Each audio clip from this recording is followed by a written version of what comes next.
Друзья, добрый вечер. Спасибо, что пришли. И хорошо, что мы встречаем хорошего гостя в прекрасном помещении Pioneer DJ School. Спасибо большое за прием.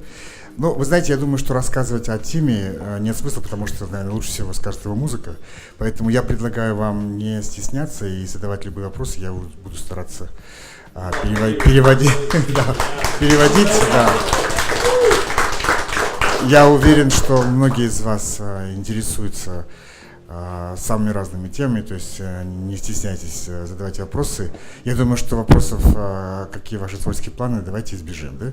То есть если вам интересно любой процесс написания музыки, возможно, либо какой-то продакшн, продюсирование, я думаю, что Тим с удовольствием ответит на эти вопросы.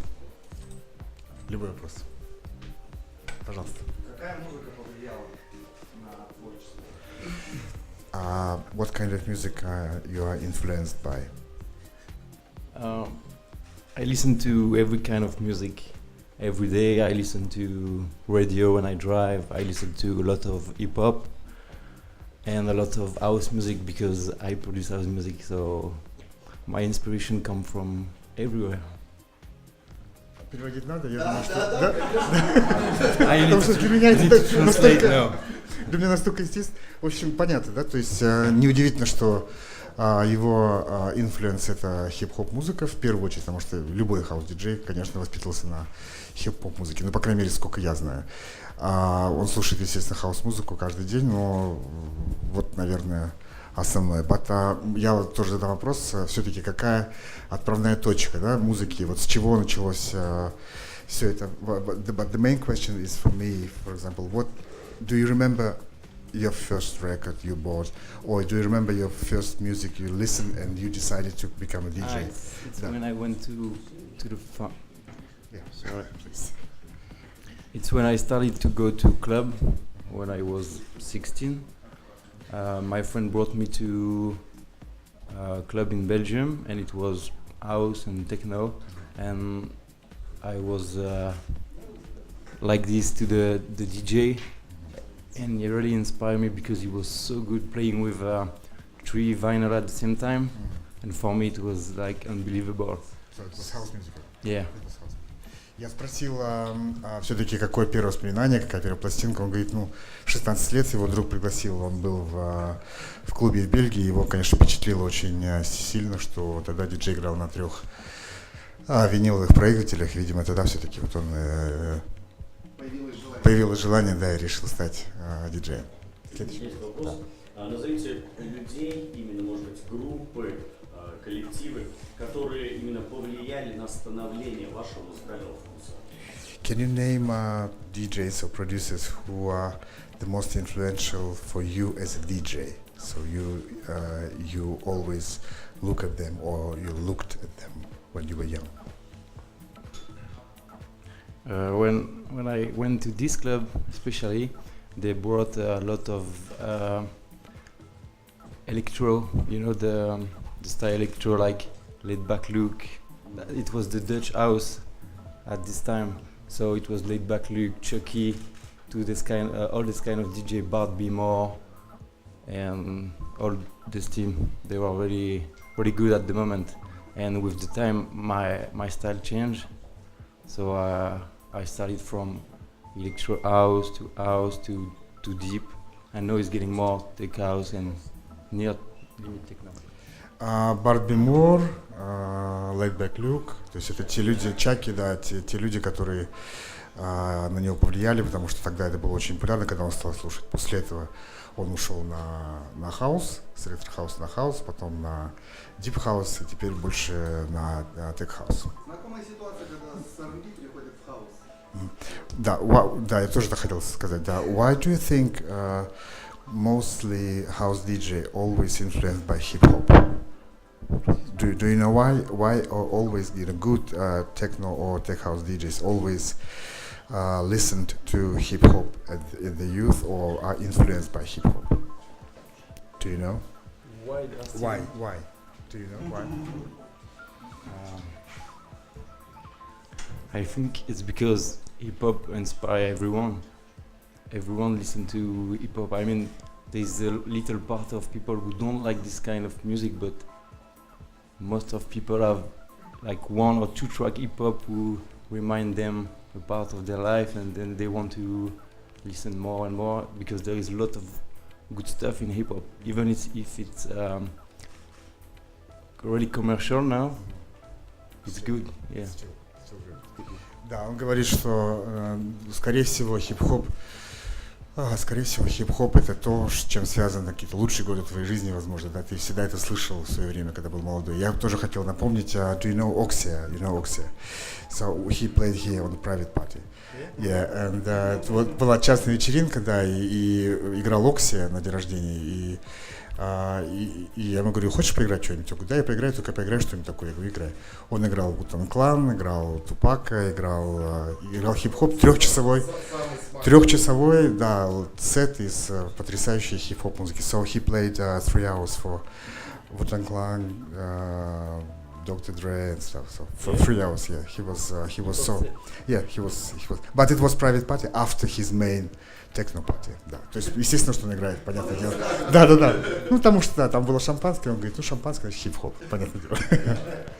С кем вы дружите во Франции и вообще из всего мира именно из музыкального окружения? С кем у вас близкие дружеские отношения? Can you name your friends among your colleagues, among DJs? Who are you friends with among the DJs? I'm friend with Popov. You know Popov? Yes, Russian DJ Popov. No. You ask me for French. So Popov. His name is Russian. Popov is Russian. But he's from Paris. Sorry. I know also Julian Jewel. He's more techno. I'm friend with Amin Agent Dance. Shiba-san. I told you Shiba-san. Сделали уже трек совместно, скоро выйдет с Шибасаном. I have a lot of French friends since I'm French, but you probably don't know them. They are not really that famous. То есть, ну, вы поняли, да? То есть это те люди, которые, ну, в основном французы, конечно, да, потому что да. Пожалуйста. Такой вопрос тогда интересный. Как, скажем так, комьюнити диджеев, да? То есть они помогают друг другу, они встречаются, делают музыку совместно. Ну, как вот все это происходит? То есть интересно именно продакшн. То есть они как-то все это гораздо проще. То есть смотришь, там, они собираются где-то на студии, то есть никто ничего не утаивает. Какие там секреты, наоборот, все стараются делиться. Даже вот сколько с ребятами говорил, с Волоками, да, что у них немножко другой подход. Когда ты приезжаешь в другой город, обязательно собираемся на студии и показываем друг другу какие-то там трюки, как у них это. Very good question about how DJs in France, your friends, communicate with each other. For example, can you be together in the studio, showing each other new tricks or new things you learned? Or because how, is it friendship or more than friendship? So, can you discuss some, things in your profession? How can it be?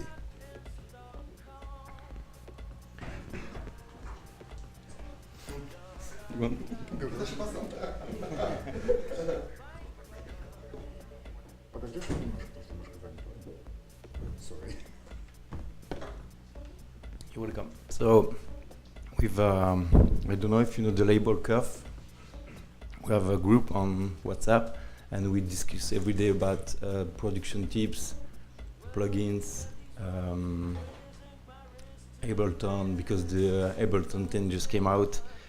And when we have questions, we ask, and someone send video how to do it, or with other producer, it's the same, because we don't live in the same city, so it's not easy to go together in studio. But I go often in studio with Clyde P. I don't know if you know Clyde P. He's French producer as well. I went a lot with Shiba-san when he used to live in Paris. Now he moved to Miami. But mainly on WhatsApp.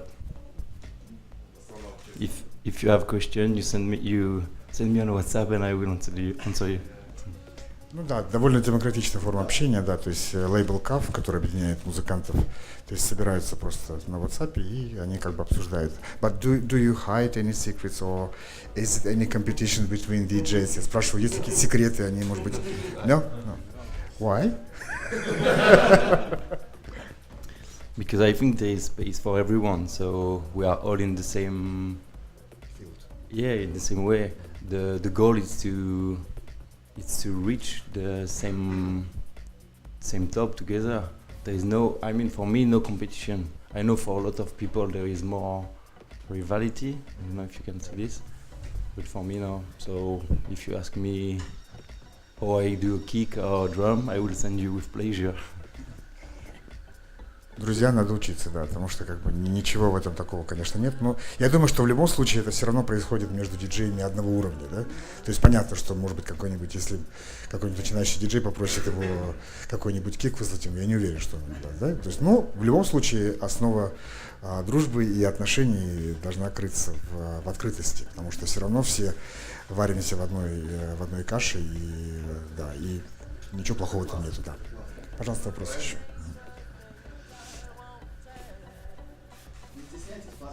Да. Любые вопросы, да, любые вопросы, да.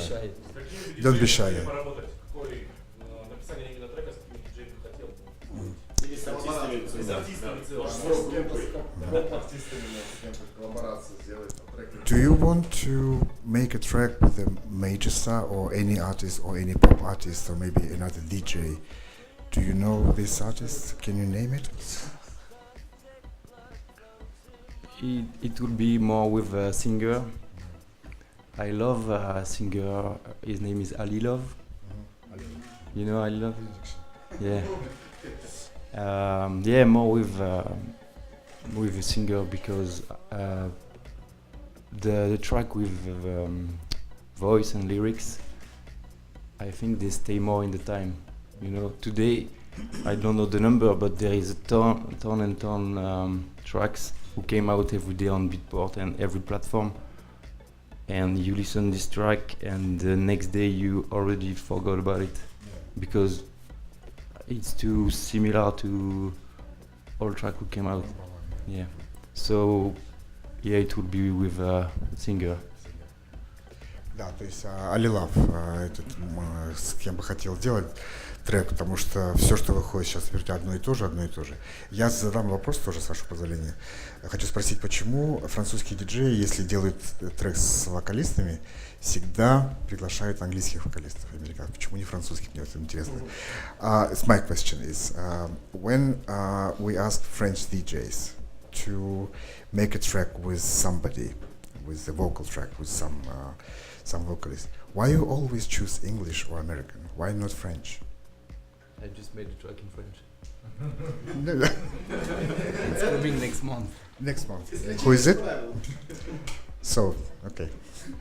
Вопрос снимается, да. Через месяц выходит, да, трек, 2 трека выходят с французскими вокалистами. Еще, пожалуйста, вопрос. Ну, наверное, какой-нибудь интересный случай, может, смешной какой-то, неординарный, который произошел во время... В России. Даже в России. Ну, я тогда напомню, кто читал книгу Лорана Гарнье «Электрошок», да, там он, помните, рассказывал, когда он приехал в Москву, и его украла какая-то мафия, отвезла на вечеринку, он отыграл там и узнал, что он, оказывается, не здесь должен был играть, а у других людей. Of course, you know this Electroshock book by Laurent Garnier. Laurent Garnier made this book. So he told a funny story in Russia when he came back in the 90s. He came to the party and some guy met him in the airport. So he went with this guy, so he made a 3-hour set. And then he realized that he was stolen by another mafia or something. So yeah, Laurent Garnier, he told it in his book. So do you know maybe What happened? it was in the late 90s in Moscow. So, but he was made a party. So he was very successful. People were happy, but it was another party. Yeah. Because he was he picked the wrong guy in the airport, and he went. Do you remember some kind of funny story you in your DJ career, maybe in Russia? I don't know. Maybe. Because always, funny things always happen in Russia, Not a funny story like this, but one time I was playing in, I think it was in Brazil, and it was not after party, but in Brazil, for example, the festival started at 2 and they finish at 2 the next day, so it's 24 hours. And I was playing from 10 to midday, but I was asleep, and the promoter has to came in my room. He has to ask the reception to wake me up, and he say, come on, you have to play, and I was sleeping. Yeah. In Brazil? Yeah. В Бразилии была забавная, когда был фестиваль 24-часовой, он приехал, вывалился спать, а ему, оказывается, надо было играть. Пришли, его разбудили, он с такими глазами, еще побежал играть. Бразилия, я думаю, всегда такие смешные вещи происходят, как и в Колумбии.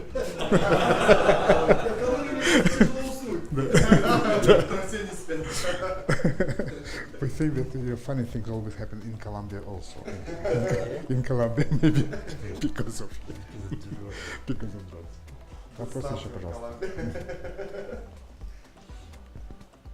Вопросы, друзья? Можно, да, вопрос? Да, конечно. Есть ли у вас такое мнение, как у меня такое сложилось за последнее время, что сейчас очень легко стало писать треки, на самом деле, вообще создавать музыку, и количество увеличилось, а по качеству, очень тяжело найти именно стоящее. Стало не знаю, за последние лет 7, наверное, вдвойне тяжелее. Есть ли такое ощущение?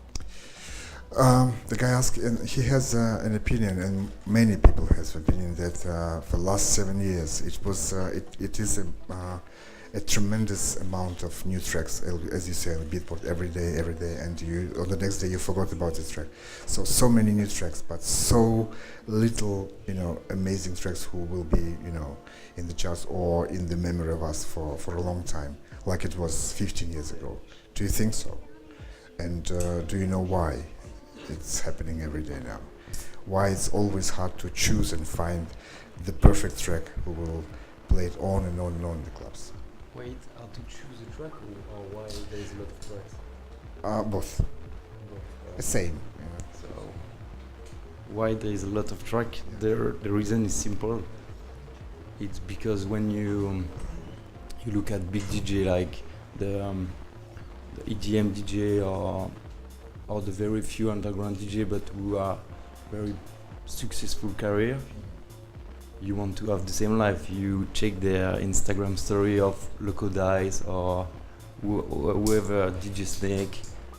It's like they are traveling in private jet, they are chilling in 5-star hotel, playing in front of thousands and thousands people. So you want to have this life. That's why there is a lot of tracks. And then the second question, what is Why? But the quality of tracks are very low. It's very hard to find out a good track, like localized. He has amazing life, but he's amazing producer also. Yeah, but he doesn't release tracks since For a long time. Yeah, for a long time. Why there is not enough quality tracks? Because it's getting really easy to make tracks. Now you open a random computer, you download Ableton, and you download 1 or 2 sound bank, and you put few sample and you have a track. That's why. And it will be worse and worse, I think. But there is still some really good producer. So you have to search more. Sorry, spend more time. Все понятно, да? Да, пожалуйста.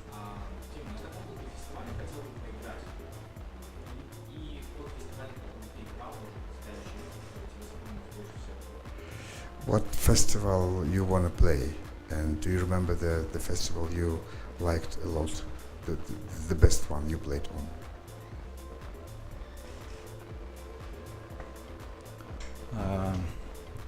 I will play to a festival in Italy.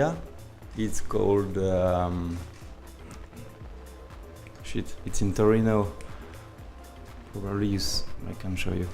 but it's a very huge festival in Italia, and yeah, I never played a festival in Italia, so I saw the video of Jimmy Jones playing my track, and the crowd was massive. You can even saw the end of the people. How much? I don't know. More, probably 50,000. Yeah. And as I said to your friend here, they asked me earlier what was my best gig. It was in Brazil, and it was 15,000 stage in the morning with the sunrise, and I was a bit drunk, so it was very cool. Да, итальянский фестиваль, на котором он играл, был самый лучший. What festival you want to play? No, Kappa Future. Kappa Future. Kappa Future. If you write on Kappa Future. Да, Футура, да? Футура. Да, и бразильский фестиваль, на котором он играл, было. But what festival you want to play? this one, Kappa Future. Kappa Future. Okay.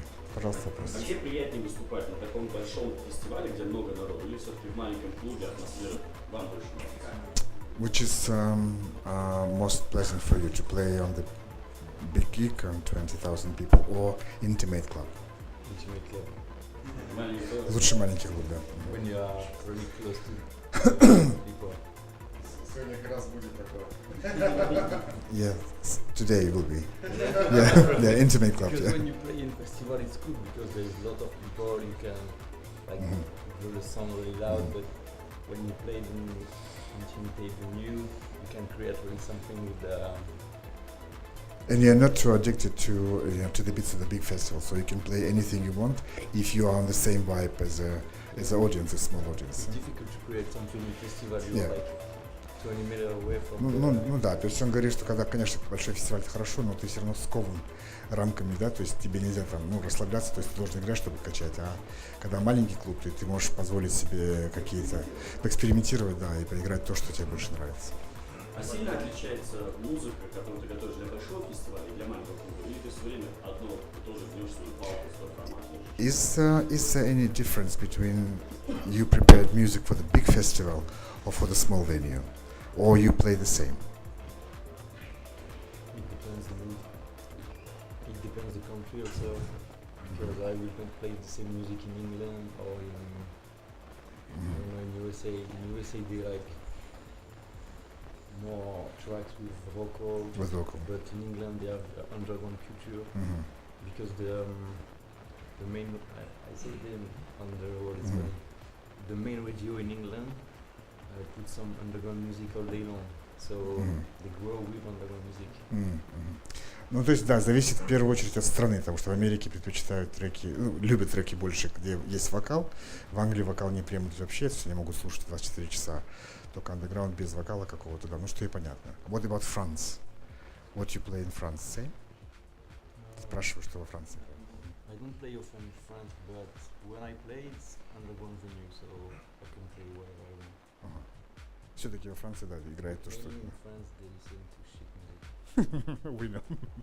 Да, ну то есть, да. Pop and То же самое, что и здесь. Same here. У меня есть немного личный вопрос. Франция и люди Франции общепринятое мнение существует, что они все любят искусственный язык, да, и хорошо культуру. Пользуются ли этим возможностью государственных стран? Еду той страны, в которую приезжают, особенно вопрос по фамилии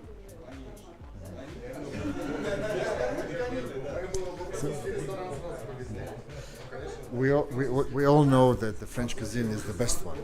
So if you are from France, do you try in every country, you never be try local food? Yeah. Is it interesting for you? You don't afraid?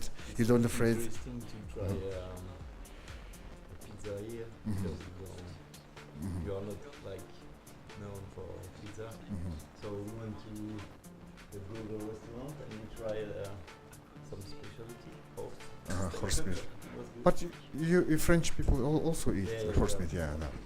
No. Ну, то есть, да, то есть старается, конечно, да. Но сегодня пробовал конину, но во Франции тоже конину едят. Поэтому я не думаю, что это такое. It is not so specialty for you, horse meat, because, you know, because it's... хорошо.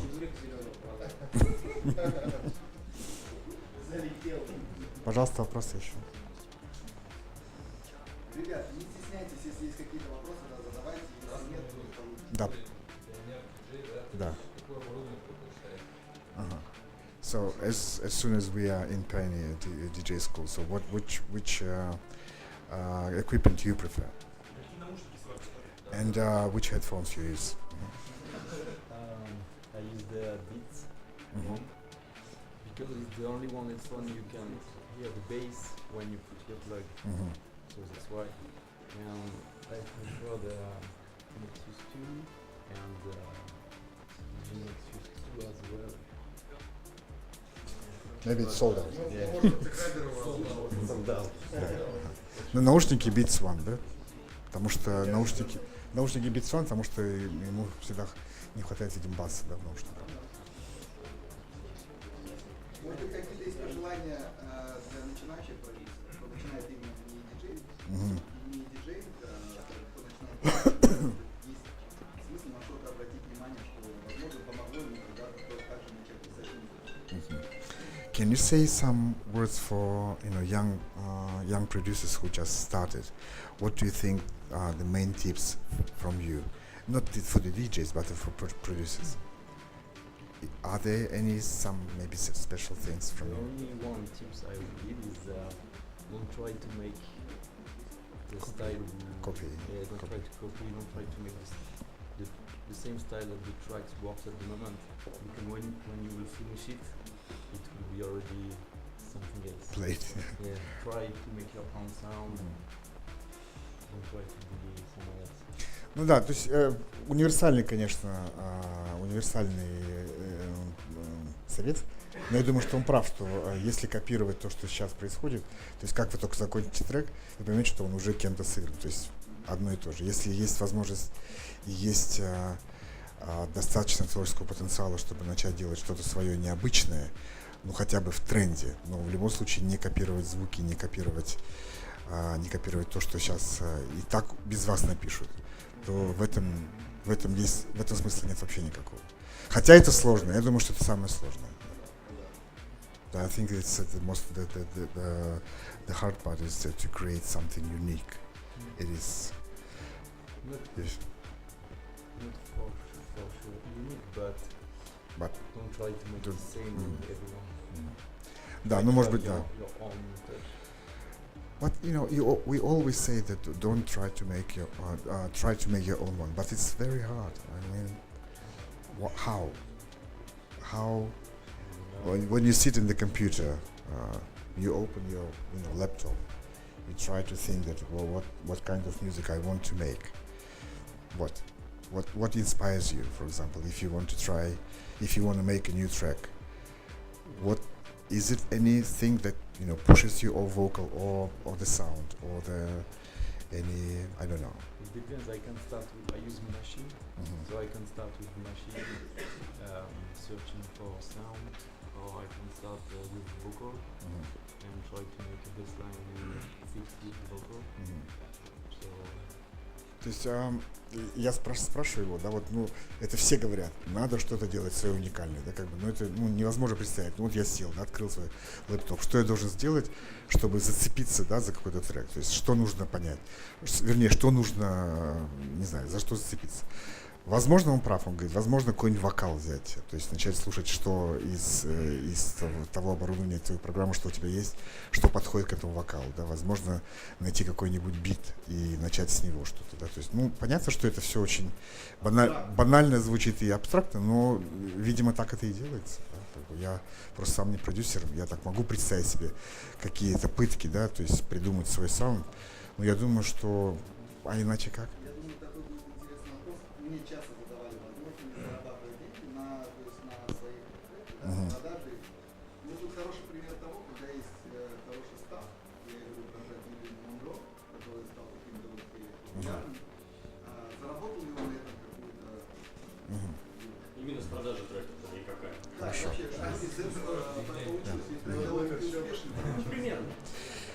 So this is very private question, but it's very vulnerable for young producers.